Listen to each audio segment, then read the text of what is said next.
Time to rap.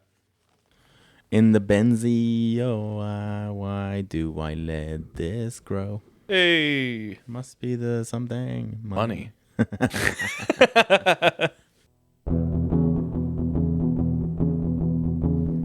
podcast about bourbon and the ones who drink it. This is Bourbon Matters.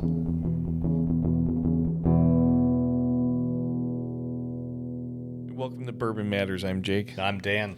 My name is Roberto PDL, and I have a radio voice. My name is Roberto PDL. Oh, yeah. Oh, with Delilah. Is that chick still on the air? I don't know. Who knows? Anyway. You're Jake. What are we doing today?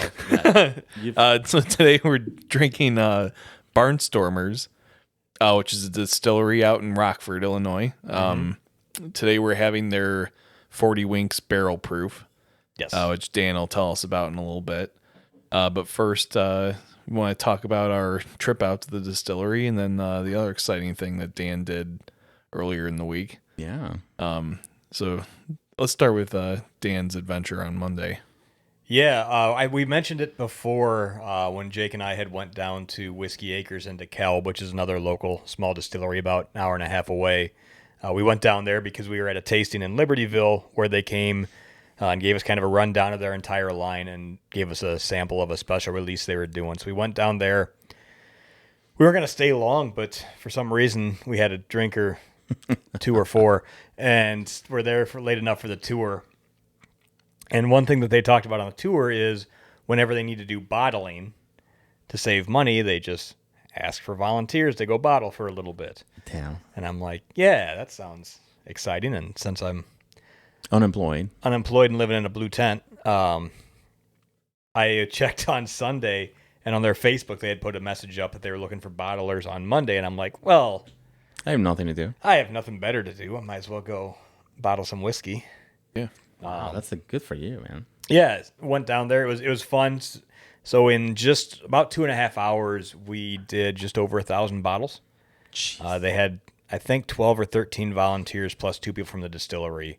Damn. And that was slow. They were having an issue with their bottler that slowed them down a little bit. They said normally they can do 1,000. The bottler's name was Dan. Yeah. So to be fair, I was the very first person that did anything. I was setting the pace, which is I had to take the bottles, these boxes of bottles off the pallets, and then line them up for the bottler. And I was way ahead.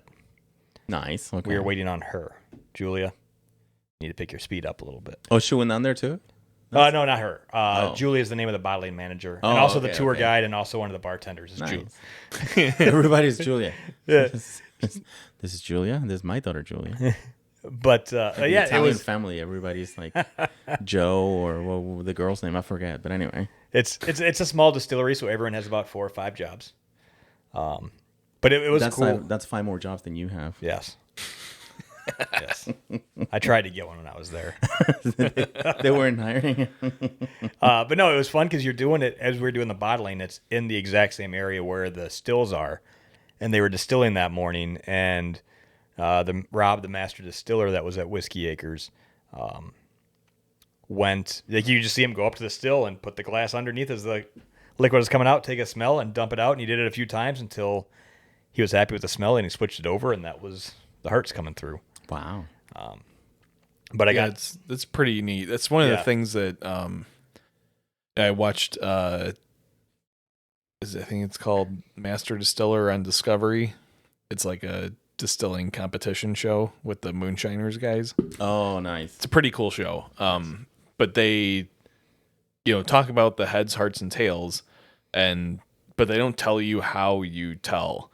Yeah. It's just like shot after shot of guys sniffing jars and like taking sips and being like, nah, not yet. Wow. Like then all of a sudden it's like, oh, here they come. And they just like know. They just know. Yeah. That's pretty cool. Yeah, but so we got to see that. Besides that, they were also filling up, dumping a lot of the grain in the mash bins. Yeah. And getting ready to. When we were there, they hadn't started putting the yeast and everything in yet, but they're getting ready to get a new mash rolling. Dang. I like grain. Yeah. Yeah. Your barley grazing. Man, barley by itself is just great. Like, I'm just going to go to the store, buy barley and eat it. We'll tell the story in a second. Go to Fleet Farm or something. And just get sacks of barley. Exactly. But we did the bottling. I got to do my own bottle from start to finish. So filled the bottle up, put the cork in, put all the label stuff on. Got it signed by Rob, their master distiller, and then got to sit around and got a special T-shirt for helping to bottle. Oh, really? Is it like a volunteer T-shirt or what is it? Yeah, it's.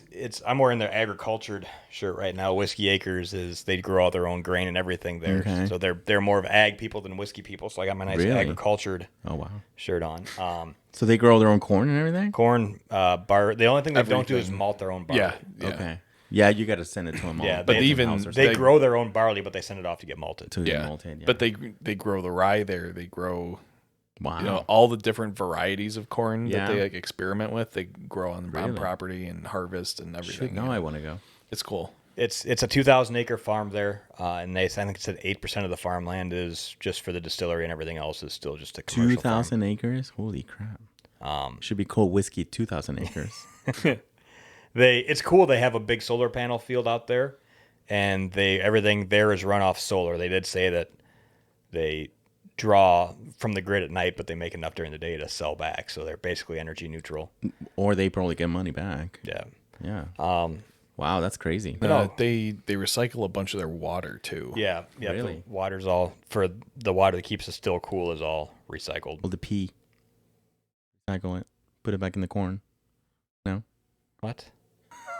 You don't recycle pee? Jeez. I don't think so. The water that they use to keep the condenser cool. Oh. Come on. I thought it was like a super high efficient operation that they recycle like bathroom waste. You can definitely tell that the talent never does any research of any psychology. It's the best. I show up and drink. Make jokes. I show up and drink and talk shit and make jokes. But I know the shirt it's a special shirt that you can't buy at the thing. It's got the Whiskey Acre stuff on the front, and on the back it says it's a VIB shirt, and instead of a VIP, it's very important bottler. Yeah, that's awesome. So you get That's one of those, pretty cool. and you get some. You get to drink the whiskey that came off the bottle line that day. They make drinks for a while. Is it like really manual process, or is it pretty automated, or somewhere in between? The only really thing that's automated is they have like a big container where they had all of the whiskey that we were bottling in. Okay. And then there's a suction pump that pulls it from that container into another small container that then feeds into the bottling machine. Okay. And then they had 4 bottle spouts, so you put the bottle in, and it starts filling up quickly. How do you know when to stop? It once it gets to the top, it basically stops itself. Oh, and it's on but like if it starts to overflow, it goes into a secondary bin. Oh, and that you then got to empty out. Yeah. But sometimes like it'll come out just a little less or something, and she'll just give it another. She'll pull it out of the bottle machine a little bit and just give it a final. So is every bottle exactly the same level? Not quite. Yeah. It was a hot day when we were doing it. Yeah. And she said she wanted them a little bit fuller on the hot day because when they cool down, they'll lose a little bit of volume. So she had it coming up the neck a little bit. Yeah, that makes sense. And I guess that's why the big ones with the automated process, it's exactly the same amount in every bottle. Yeah. That's pretty cool, man. Yeah, no, it was fun to see how that do one of worked, these and it was fun to see the master distiller and everything working as well. Yeah. They had when we were there, they were just finishing up the 3rd barrel house, the new Kwanzaa house. Oh, nice. And she's like, "Who wants to go see the new barrel house?" And I'm like, I'll go. That's cool. Yeah. Good for you. Yeah, I'm going to look for a day that I can just, take off and see if there's some openings. Yeah, they said very rarely anymore does it get to Facebook because they have an email list. So I emailed in, and I'll get email alerts when they're doing it. Nice. That's pretty cool. Yeah, I'd love to do it again. It was fun. It's a cool experience. I definitely do it at some point. That'll be a cool experience. Is it a bigger like warehouse and stuff than Rush? So completely different. They only have one still at Whiskey Acres. But it's fairly large. Yeah, but I mean, Rush had 3 600-acre stills, one 600 or 300 600-gallon pot still. I mean, that's big. Yeah, if the still is 600 acres, that's pretty big. Yeah, 600 acres is a big. How still. big? The Whiskey Acres one is like. I thought it was like 300 or 400. 300, 400, somewhere in there. Yeah, you can tell the production in Rush is pretty heavy. I mean, Yeah.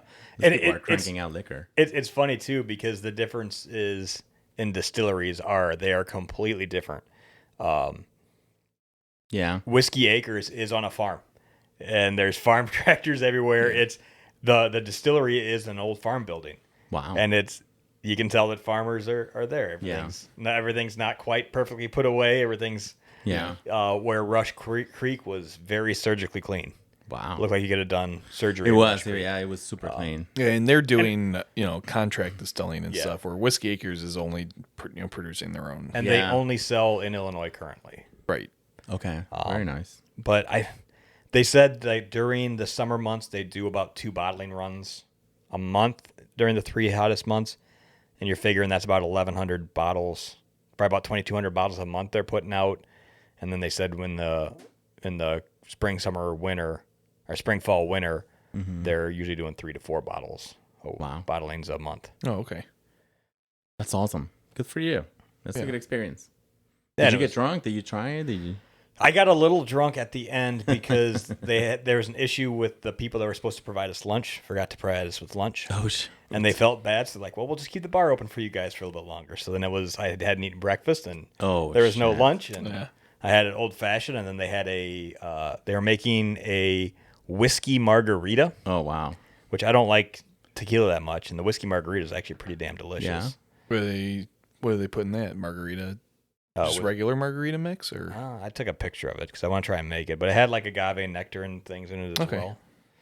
I'll have to pull it up, but probably not lime.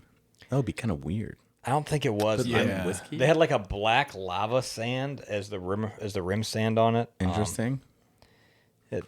Interesting. Yeah, we'll have to try it. I made for Cinco de Mayo, me and Jenna made tequila old fashions, which are really good. Tequila old fashions, I've had them. They're pretty decent. It did have lime juice. So it was bottled in bond bourbon, agave nectar, lime juice, and rimmed with black lava salt. Interesting. Huh. Very cool. It was good. I would have had another one. Wow. But all of a sudden, I'm an hour and a half from home, and Well, yeah. Better. Yeah, maybe we should try that.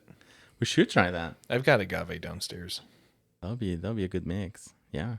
Very nice. The lime juice is what's the only suspect thing, but I would never guess that lime juice goes well with whiskey. Yeah. But I mean, hey. Yeah. Yeah, interesting. Very nice. But yeah, no, Whiskey Acres, thanks a lot for letting me come down. And do they follow us on Facebook, on Instagram? I don't know. They follow them? I didn't break a bottle. I didn't break one bottle. Since considering I had to move 1,000 some glass bottles, I did not break one. Wow. There you go. Did anybody? Nope. Wow. No issues. Nice. Well, I mean, you have a lot of issues, but at least you didn't break one. Fair. Yeah. So that's good. but the bottle ain't one. Yeah. So we also went to Barnstormers over the weekend, which is what we're drinking today. So is it Tim and Addie are the owners? They're a husband and wife. They're retired. I wouldn't say retired because I think they do a lot of work at this distillery. They're technically retired. They're working 10-hour days for sure. But Tim does all the distillation, and Addie does a lot of the like marketing and the serving and bartending. Which we had a couple different drinks that she made for us, and they were pretty good. Yeah. The best part was the first time when I was down there with my dad, she said that there's certain cocktails that she will not allow Tim to make because he doesn't make them right. So really? Tim made an old fashioned for me the first time. She's like, he can do those, but like some of these other things, she's like, he's not making those. He's not allowed to. Yeah. Yeah, really nice distillery. I mean, it's small as hell. It's a small distillery. Yeah. Small operation. Yeah, they do. When I talked to them the previous time, they said they do 50 barrels a year. Yeah, that's pretty small. That's pretty decent, though. I mean, yeah. It's 50 more than I do. Low volume. But we tried pretty much everything they had to offer, and it was all pretty good. Yeah. Agreed. Even the vodkas were... Their vodkas were really good, really smooth. Drinkable. Their rum I'm not like... absolutely really not. Yeah, the rums were pretty fantastic. Yeah. Even the white rum was like sippable. Rum, yeah. Which was... Usually is not at all the case. Like Bacardi. Like Bacardi crap. Like Stoli Bacardi. Usually that's... You specifically make white rum to mix. Yes. Yeah. With Coke. Yeah. Or like do shots Where this was like mojito. you could. Even mojito. mojitos, But like, I mean, this was like you could sip it like I agree. like a whiskey, like neat. Especially the aged. Ooh, man. The aged one was fantastic. So great. But yeah, I mean, we also tried the White Dog.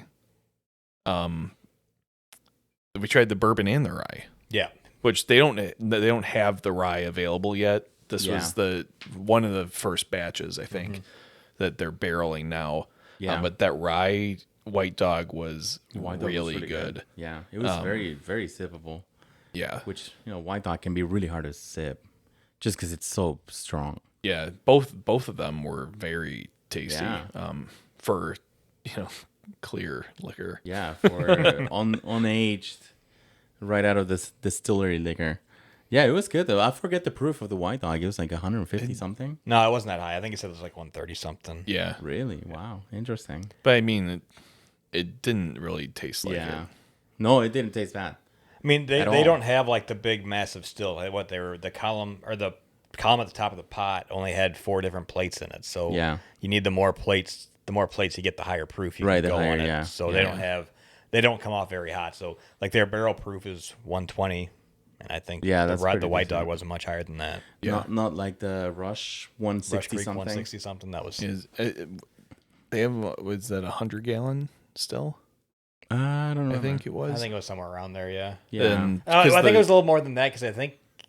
Well, the rum one is bigger. Right. Slightly bigger. It's like 150, 200, and the whiskey one is a little bit smaller. Yeah. But yeah.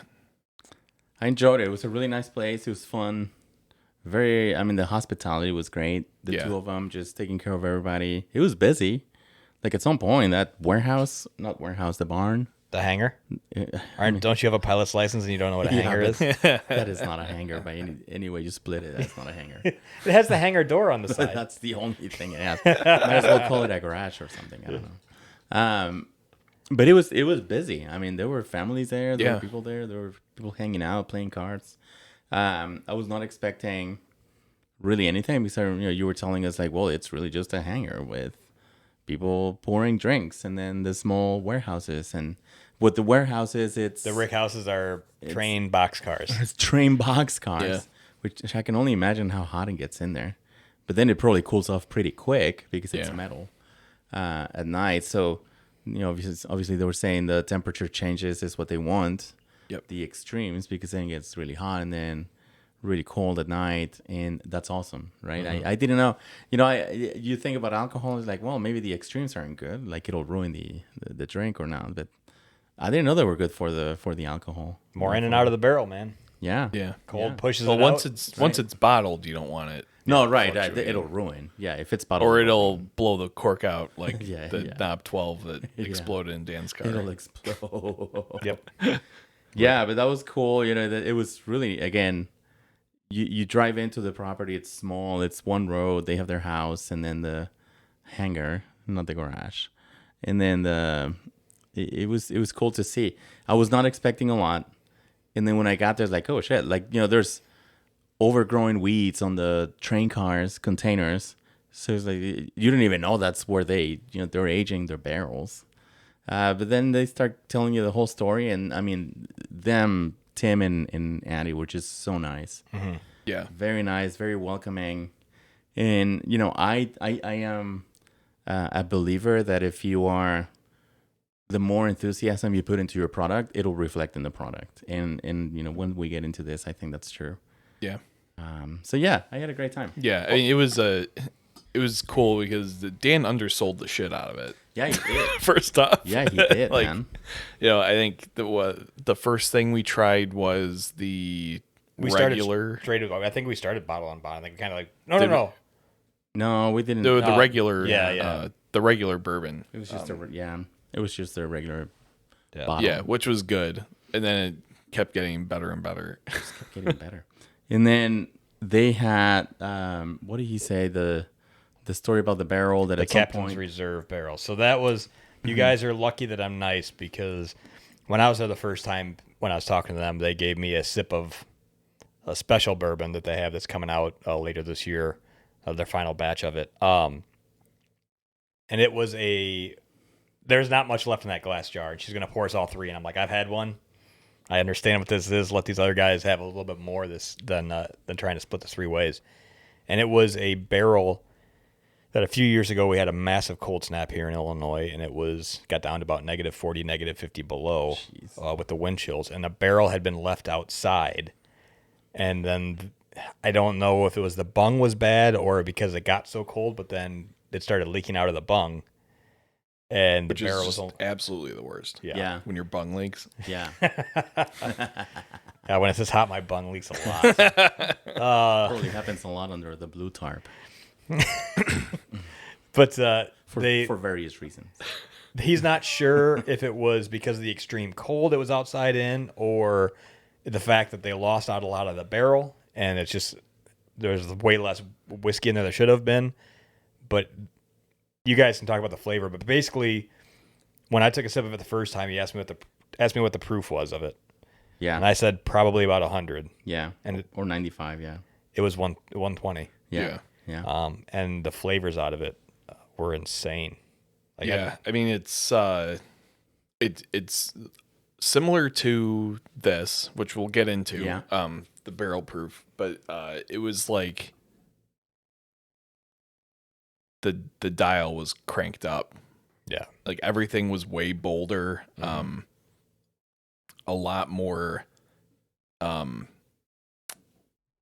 Like I would say that the flavors were like a lot more identifiable, right? And like, yeah, I mean, it really highlighted the flavors of the whiskey. You know, they were shining through completely, and again, probably because of the extremes. Yeah, and temperatures. I mean, like, it literally tasted like a 90, 95 proof whiskey. Like there was no burn at all. No burn, and I mean, again, I don't know how to describe the flavors. So, you know, we're drinking the 40 Wings, the barrel proof. It's really flavorful. It's just really, really flavorful. And this one it's like you magnify the flavors that you find in this barrel proof and just completely magnify them by like 3. Yeah. And that's what the flavors were intense in a really good way. It was not cheesy. It was not overpowering. It was not like, all right, well, I get it. It tastes different. I mean, it was 100 and what did you say it was? 120. And it really did drink like a 95 or 100 tops. Yeah. And I don't know. I mean, I can't wait to see if they sell us a bottle because holy crap, that's one of the best whiskeys I've had, I think, in drinking whiskey. Yeah. It was so good. It was unique, and it's like usually when you get the higher proofs, which I like the around 100, 110. And 120 barrel proof I have no problem with. But when you start get the higher proof, you lose a little bit of the flavors because you get a little more heat, you get a little more of the burn on it. Yeah. But this had all of that's a dangerous whiskey. Because if you're thinking you're drinking a 95 proof, you have a couple glasses, and you're 120 proof, oh yeah, it'll catch up quick. Yeah. There's that sweet spot of like 100 to like 110, 115, where like the flavors are bolder.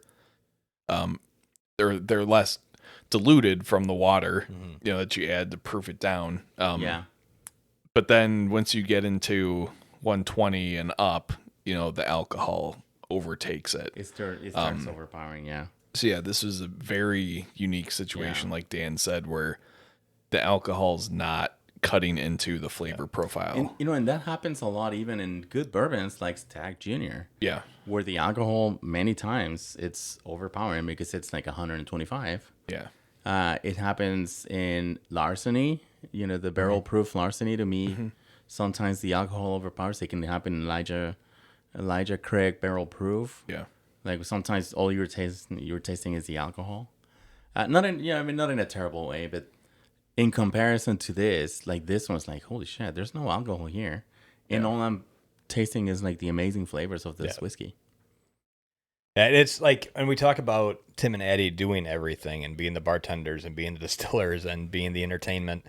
And the sandwich maker. And the sandwich maker. Yeah. I forgot the first time when I was there to ask her.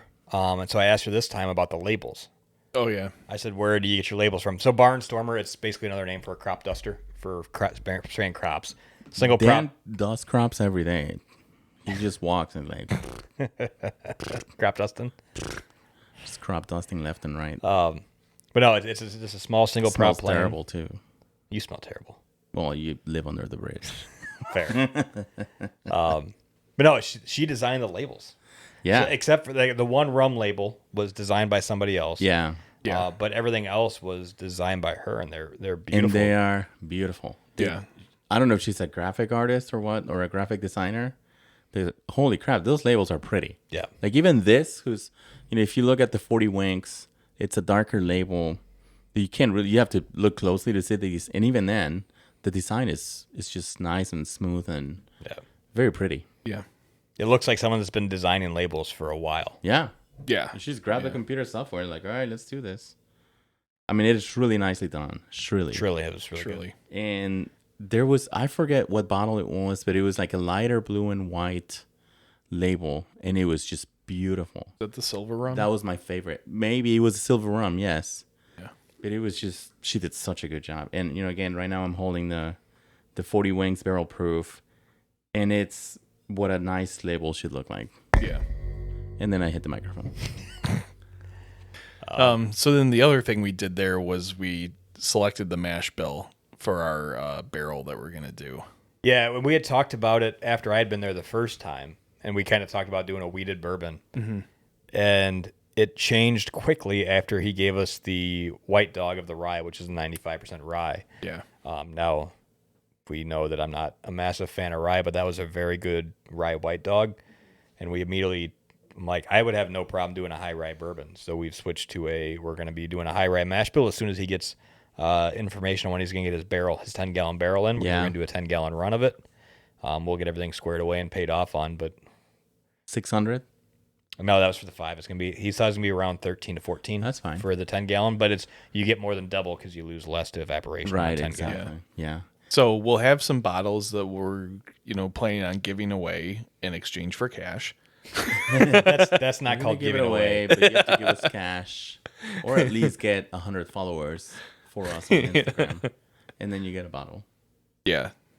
So how many bottles does a 10-gallon produce? So when he's at a 5-gallon, he said at 5-gallon barrel proofs, you'd get about 15 bottles. He left it at barrel proof. Now, obviously, we get to go down every 6 months and take a draw and see where it's at, see what it's like. And if we want to cut it down with some water, we're more than happy to. And if we cut it down with water, we obviously get more. So if we're going to get 15, I think he said we could probably expect about 40-some bottles out of a 10-gallon.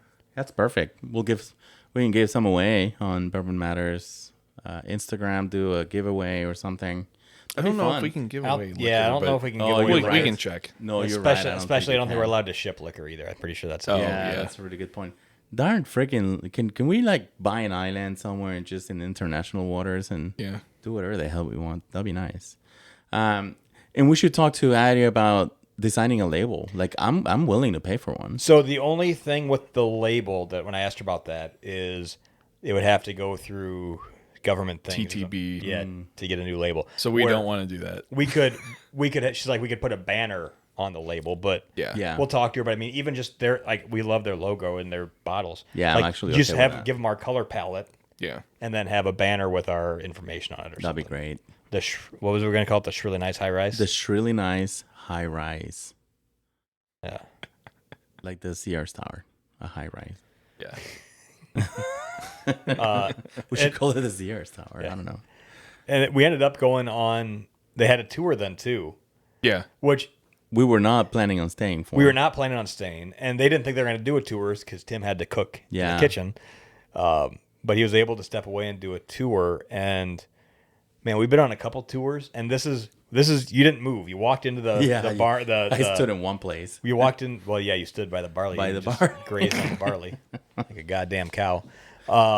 Dude, it's whole grains. The doctor says that you need whole grain. That's the definition of whole grain. I don't know how else to define it. It's what actually happened was there's just an open container of barley, and Roberto just kept on reaching in and grabbing handfuls. Wait, hold on. Let me. And just that's good barley. There should be a button on the podcast. But hold on, let me tell you the story. The story is this. I didn't have breakfast. Lindsay's in San Antonio. I'm by myself, bachelor life. So when Lindsay's here, we normally So you eat barley as a bachelor life? No, but hold on. We normally eat breakfast of some sort. When the ladies are gone, the barley comes out. Yeah, exactly. It was just me, so I didn't have breakfast. So I was already hungry. And then we got to Barnstormer's, and he did a great job with the sandwiches. Holy crap. Yeah. That was a good sandwich. So kudos to Tim for the panini press there. But, it was a smallish sandwich, and I was starving after that. So the whole time I'm hungry as shit. And there's not even like a vending machine when I can go and get chips or something. And they're like, all right, well, I'm already a little toasted because we've been drinking whiskey by this time by like, 3 or 4 hours. And we get to the tour. Thankfully, I'm standing right next to the barley freaking barrel. And I was like, so I remember when I went to the Budweiser brewery in St. Louis, they give you all the cereals to taste. And I remember perfectly really liking barley. Mm-hmm. So then when I got lucky and was standing next to the barley barrel, then I started eating it. And it was great. I seriously had like maybe 4 handfuls of barley, and it was my lunch. That was great. I was not hungry after that. Tim, feel free to charge him for eating barley. It was so cool. I was full. But I mean, it was cool because he just has the shed that he has his stills in. Yeah. And it's a small thing. There's no really moving around, but I will say there was probably, we talked in there for about an hour and a half, and there's, not just us, there's other people on the tour. Yeah. That was probably the longest distillery tour I've ever been on so far, and I didn't move. Mm-hmm. Like we walked in and that was it. And it was just, but you could tell his passion. He talked about like when they're doing their vacuum. The vacuum stuff is pretty cool. He talked about vacuum? Like, I don't remember any of this. Yeah, you were eating barley. And drunk. So they make the cucumber vodka is standard, and horseradish vodka is standard. And they grow the cucumbers and the horseradish in their greenhouse there. Yeah, and so what they do is distill the vodka, then they put some vodka and whatever the cucumber or horseradish or he's done a bunch of experiments. There's a whole wall of experiments that he's done. But they put a little bit of the alcohol with whatever they're gonna try and flavor the liquor with. Yeah. And they put it in a vacuum distiller, and then that vacuum distiller extracts all the flavor out, without leaving you with the shitty. Yeah. All the other crap, like the actual like the pulp and stuff. Pulp and whatever. So then that essence gets mixed back in with the larger, batch of liquor. And from what we tasted, I think it makes the flavors way better. And it takes out that nasty medicine kind of taste that they're artificial taste, because the big surprise for me was the cinnamon whiskey, which typically is completely good. Undrinkable in my opinion, and this was I would sit there and drink it neat. It was fantastic. So the 2 main differences about the cinnamon whiskey, because I forgot about that. It was the best cinnamon anything that I've tried. Yeah, because when you think cinnamon whiskey, you think fireballs and Jack Fire and all that crap. That's normally, Fireball I think is 35%, 30% alcohol or something. Yeah, it's mainly sugar and artificial flavors, or maybe concentrated cinnamon, whatever the hell it is. Mm-hmm. And this one tasted like you pour some whiskey in a glass and you sprinkle cinnamon. Yeah, that's what it tasted like. Stirred it with a cinnamon stick. That's exactly what it tasted like. Yeah, it was so good, fantastic, and so it's like an actual whiskey proof. Yeah, exactly. You're right. It's not 30% crap. Yeah, and it was so great. They don't put a bunch of sugar and all that bullshit in there, so it's it's artificial flavors or coloring, all that crap. It's a true cinnamon whiskey, not some. Not freaking syrup. It's not a mixer. Yeah. Exactly. Glorified mixer. It was really good. So, when you talk about the vacuum distilling and about the cinnamon whiskey and some other things too, I can't read the proof on the picture on their website, but It says they start with a blend of bourbon mash aged in new American oak barrels. Just to clarify, you can't read. Like the picture is fine, you just can't read. No, it is 40. It's 40%. Oh, okay. It's 40%. It's 80 proof. Sorry. Oh, really? Yeah. Wow. I thought it was a little bit higher. It was but, 40? I mean, 40 proof. Okay, which is still pretty decent. I think that's pretty standard for the for that class for that of type thing. Yeah, Fireball's 30, and I think Jack's like 40. Yeah. Yeah. They say a small amount of the whiskey is taken from each batch, and fresh ground cinnamon is added. We use a cold distill method to lock in that fresh cinnamon flavor, and carefully blend the cinnamon flavor concentrate back into the base whiskey to create a unique spirit. No sugars, artificial flavors, or colorings are added. Yeah, and it definitely shows. Yeah. 100%. Yeah. I really enjoyed it. So yeah, that's just like cool thing they do. Yeah. He had done a coffee vodka experiment, which was really good too. That was really good. And then like he said he had like a dill pickle vodka. Yeah. And a few other like random things that he just like tried. Yeah. He said some of them work extremely well. And some of them they taste very good, but their shelf life is very short. Yep. Where the flavor starts to just disappear after a certain amount of time. So he chooses not to bottle things unless he knows the shelf life is like multi-year. Yeah. Which is I think it's a very like honest thing to do. Yeah. Because you could just sell all this you like just sell random it. bullshit and like, You can sell it, whatever.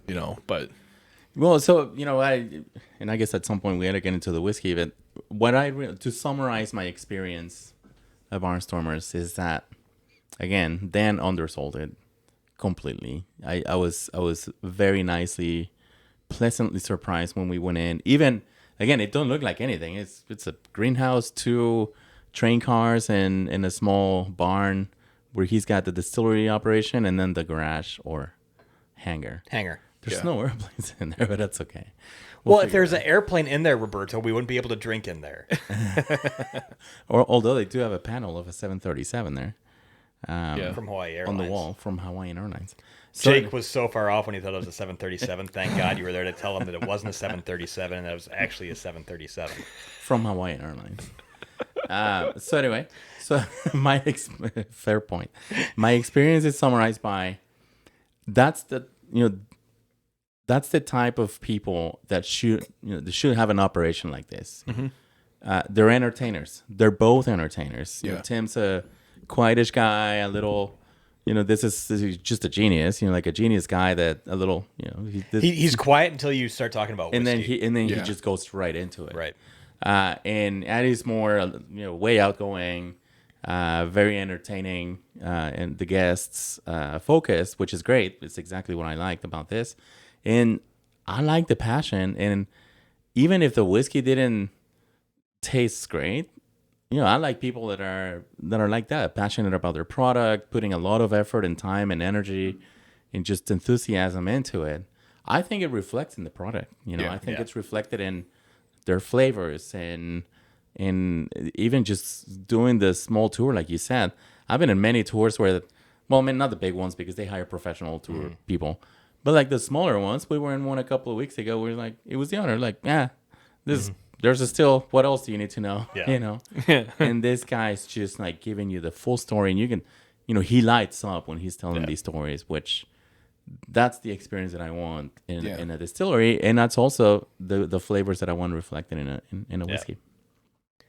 Yeah, it's the most impressive thing to me was I was there once on Father's Day and it was busy. And the 3 of us walked in and Addie was behind the bar and she's like, "Hey, Dan." I can't remember people's names. I just met 5 minutes ago, let alone I hadn't been there in a month and I was only there once in my life. And she recognized the face. Remember the name. Then remember the name. The welcoming attitudes they have, like you said, sometimes you're not going to find good whiskey at these smaller places, but when you have people that are passionate about what they're doing, they're going to make it. That it shows in the flavor. Yeah, it does. Yeah, when we were there like 5 hours or something. No wonder I was pretty toasted. But I introduced myself once whenever we got there, 12 or whatever. And by 5 p.m., she remembered my name when we said bye. And I mean, I'm just one of those people that just can't remember names for the life of me. Mm-hmm. Like, I will not remember your name if you only said it to me once and then 5 hours later you leave. I'll be like, all right, Joe, see ya. So anyway, yeah, that's something. To be fair, you were the only Mexican there. Well, I mean, she could have pulled like a Jose or something. I mean, I don't have a very common Mexican name. You know, it's not. That's fair. That's a good point. Or Spanish, I should say. But anyway. Yeah. All right. Well, let's get into the let's whiskey. break into this. Yeah. Wait, I'm kidding. I've been drinking. We've been drinking it for a while. Yeah. So the one thing about the whiskey that we're drinking, the 40 Winks name, the reason they call it 40 Winks is it's another name for sleeping or taking a rest. And the reason that this is all called 40 Winks is because I normally rest in the bathroom now. Jesus. So 40 winks for me would be like 40 times going to the bathroom. Why? Not like why would you say that? I'm just asking why for a million other things that are going through my head right now. Why did you make me part of this podcast? It's the 40 Winks is this isn't stuff that they've actually distilled from start to finish. Right. 40 Winks is they found a distillery in California that was going out of business and they bought their stuff. Yeah. And they've done some double barrel aging on these things and a few other things. So this isn't anything that's come straight off their still. I believe the cinnamon whiskey was, though. I can't remember. It does have I don't know. It does have a 40 Winks name, but I cannot remember that. But this is a barrel proof. It's what, 120 or 119? 119. I don't know. 0.8. I don't know the mash on this. It's the whiskey started out as bourbon, crafted from a bourbon mash, and aged in new American oak barrels. They took some creative liberty and underwent a second distillation and using the unique vacuum distilling method to maintain its original character, profile, and then barreled again. They put this. So this one's not bourbon, right? Because Yeah. it's distilled twice, or It's I don't know. yeah. It's a bourbon.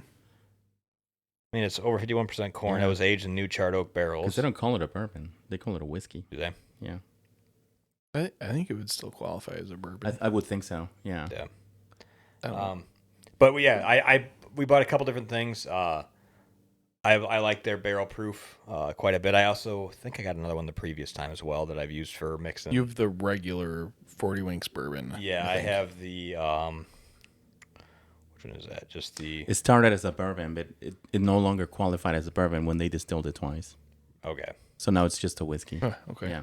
Yeah, they have a small batch, or another one that I have that is at 90 proof. That's the one I bought the first Okay. time. Yeah. It says that on the label.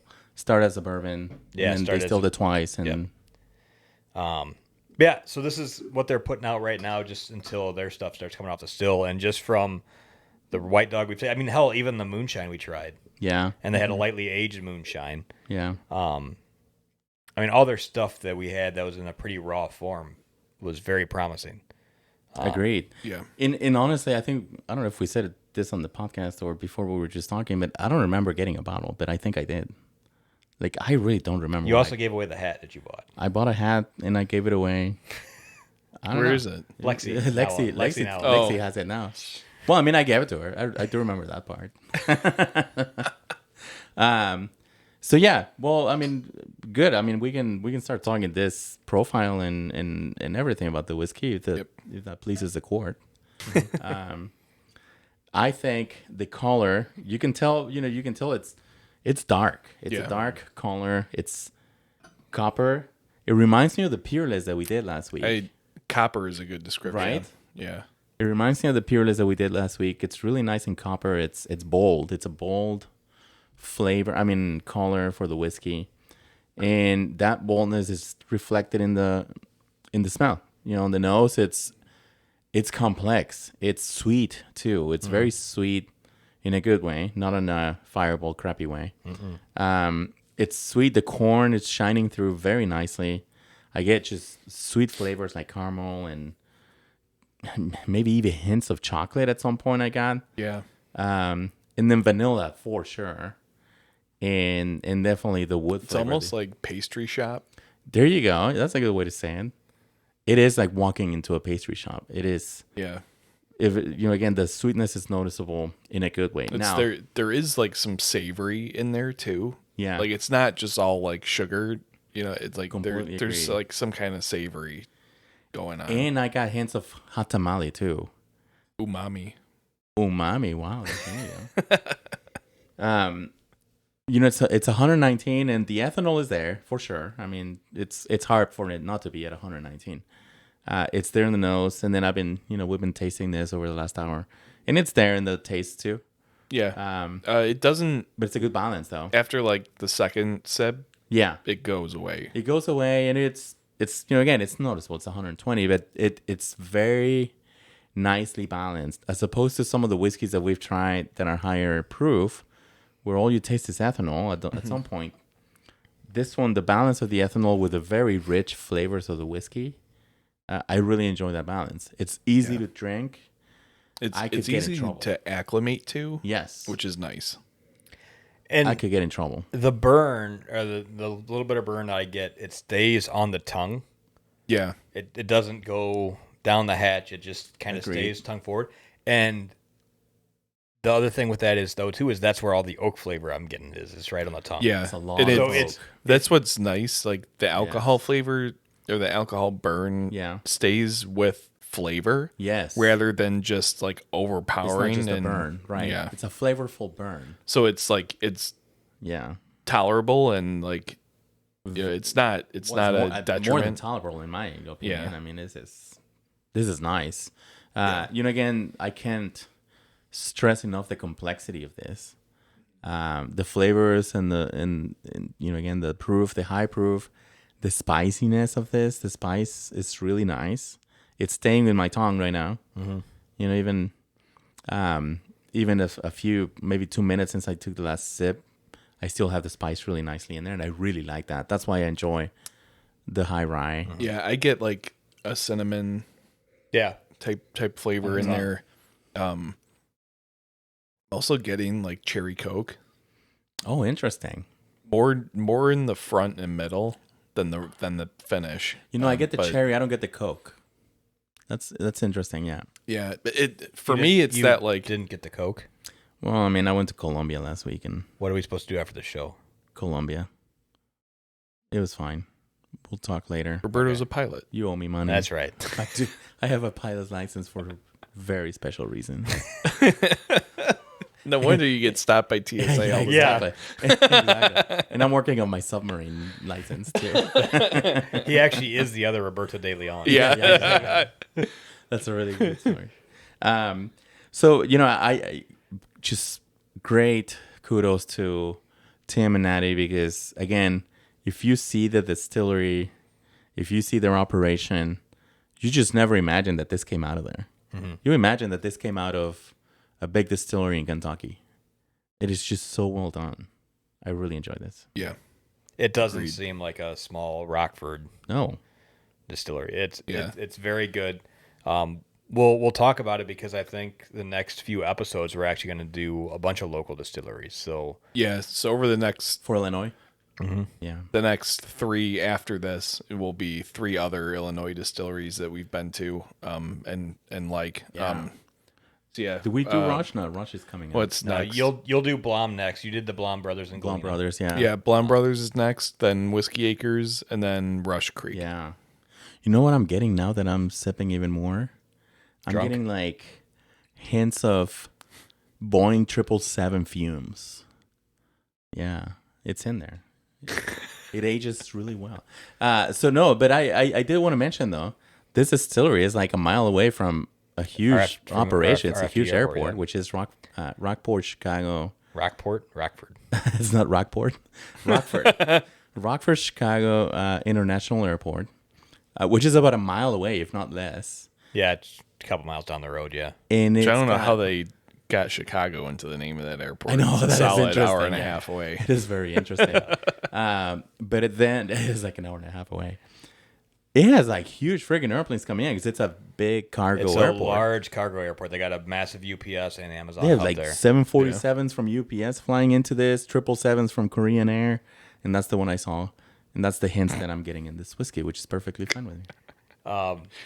And when they see this, so like if their vodka and their vodka was RFD vodka, which is the call sign for the airport in Rockford, which is RFD International. Yeah. But no, it's fun if you're in the Northwest Illinois area, anywhere in Northern Illinois, Southern Wisconsin. It's not hard to get to. It's right off the bypass that goes around Chicago or around Rockford. It's really easy to get to. Rockport. Yeah, get it right. Yeah, that's kind of the area between Rockford and Freeport is kind of Rockport. Because Freeport's 25 miles down there. Dan's the only one who knows where Freeport is. I have. I mean, I was like, okay, that's fine. Yeah, yes, Dan, that's great. A lot of people have heard of Freeport because they always have like one of the weirdest. They always have like the weirdest high school mascot name. What is it? They're the Freeport Pretzels. Are you serious? What? Why? There's a big pretzel factory in Freeport. And, is that why? They're Freeport Pretzels is always It's like one of the more. Freeport, New Jersey is the only Freeport that I know. Oh, there's a Freeport Bahamas. There's a lot of. Freeports, Is there really? Yeah. Oh, nice. Okay. But no, make the trip out, make the pilgrimage out there. Say hi to Tim and Addie. Where do they? And I probably asked this question, and I was drunk. How do they distribute it? How wide is the distribution? They have not very much. I know because we talked about. Sam was looking for a friend for some horseradish vodka, so I grabbed him a bottle. Yeah. And they said there's like 3 distributors they use through, so it's not a very high. And it's all Illinois, I'm assuming. Yeah, I'm guessing it's probably mostly northern. I mean, I think Tim said that they're mostly selling in like the Rockford area. Yeah. Okay. So if you want a bottle, you probably have to go there. Yeah. Which isn't a bad thing because it is worth the trip out. You fly into Chicago, Rockport. Tell them that Bourbon Matters sent you. They'll give you a... Or just say Jake, Dan, and Roberto because they'll probably remember us from that as well. Yeah. Yeah, exactly. I don't know if they'll know what Bourbon Matters is. They'll remember us. You know? Yeah. No, because I followed them through the Bourbon Matters account, and she followed back. She followed me. Like me and the podcast. I don't know how she found me. Maybe through the account itself. Yeah. Maybe, yeah. Well, we're all listed on the Bourbon Matters that's account. a good point. Very nice. But no, it was cool. It's... The other thing I want to say, too, is, like, as we're going through these small local distilleries for the next month, even if you're not in this area, Google around, see your local distilleries, because, 1, they're usually pretty low cost to go to. Yeah. 2, they're going to be small distilleries. Did they charge us for this one? Yeah, they charge for the tour. They did? No, I mean, because I don't remember we paid anything. I paid. Oh, you did? Yeah. That's why I got a strange Venmo request, and I didn't know if it was for, like, drugs or or a whiskey tour. But it was the tour, and you got to keep the shot glass. Somewhere. It's probably with the bottle that you can't find. Yeah, I don't even know. Should we check the back of my car before you go home? We should check something, because I don't remember going home with anything. I don't know how I'm still... but no, I wonder how I'm alive. It's go to your small local distilleries because you're gonna find some cool people. You're probably gonna drink some good whiskeys. Yeah, oh, yeah. And you're gonna see some cool stories. And then you're also supporting your local distillery, which 100%. It's not there. I mean, these things are a far cry from a Sazerac and things like that. Where they make money hand over fist. I mean, you find hidden gems like this, right? Well, like whiskey. Even this one. Again, we found that other one that's being released at some point in Thanksgiving. That is a gem, 100%. But even this, that's it's their what is it, double barrel? It's great. This easily would be one that I would always keep. In the house. I would put this against Elijah Barrel Proof. I would put it against Larceny, and probably win. Yeah, it's like the Rush Creeks, the Blom Brothers, the Whiskey Acres are cool. They're big. They have some pretty good distribution. But find also these little ones where, like I said, this is a retired couple. They say they're retired, but they're working a crap ton. So I don't consider that retired. But they're making good whiskey, and then you find these people that are just super passionate about it. And at the end of the day, like we agree, their whiskey, like all their products were good. Their whiskeys were good. Their rums were good. The vodkas were good. But I mean, at the end, some places may not be as good. But again, it's some small people. You're going to hear some really cool stories, and they're fun to hang out with. These like smaller places are also way more likely to answer your questions about 100%. Distilling and aging and barreling and all the stuff. Like it's 100%. It's not often that you get to have a near one-on-one with somebody who's a distiller. So, which is probably why this one. Well, not probably. This is why this tour with Tim was an hour and a half, because people just kept asking him questions and like, let me tell you about blah blah blah. That's great. Oh, and he the one lady on our tour was asking him about the different experimental flavors, so he was just going through all the different ones that he's done. He was happy to say, this one's, tastes fantastic for X amount of time, and then it's gone. But like this one really holds up, and he was letting us like smell them and really do little tastes, and it was cool. And he's like, somebody ate all my fucking barley. But no, it's fun. I'm really excited that we decided to do a little small town tour here. Agreed. If you're listening to this, feel free to find Barnstormer Distillery on Instagram, on Facebook, on their socials. Give them a follow. They're really good people. Yeah. And I know they'd appreciate the help. I mean, God, they had didn't they have a couple thousand followers? They had like 4,000 or something. I mean, they have a big account. So that's cool. But if you get a chance, give them a like, give them a subscribe or whatever. But Roberto, if they want to give them a like and subscribe, they should probably give us a like and subscribe as well. I think people, hopefully, they're still liking and subscribing because, I mean, the account is up to almost 400 followers, which is great. So, Bourbon Matters, at Bourbon Matters. Man, I'm getting the whiskey hug right now. Like right now. I don't know. It started to happen. I don't know how. Careful, a Rockford hug is way different than a Kentucky hug. You don't want a Rockford hug. I'm getting, exactly. No, you don't want to get stranded in Rockford and then get a hug.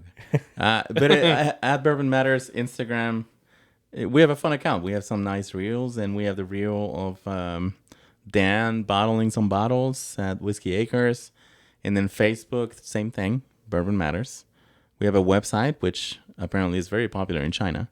And it's bourbonmatterspodcast.com. You wait until those Clicks farms start paying off in Korea. I mean, at this point, I just want bots or something. Just give me some bots. For real. I'll take anything at this point. And then there's the podcast, of course. Yes, you can find us on Spotify, Apple Podcasts, Stitcher, Google Podcasts, and now YouTube for video. Please like, share, rate, subscribe, click the notification bell, all that stuff. We're always glad to hear from everybody. So send us requests, send us feedback, tell us you hate our guts.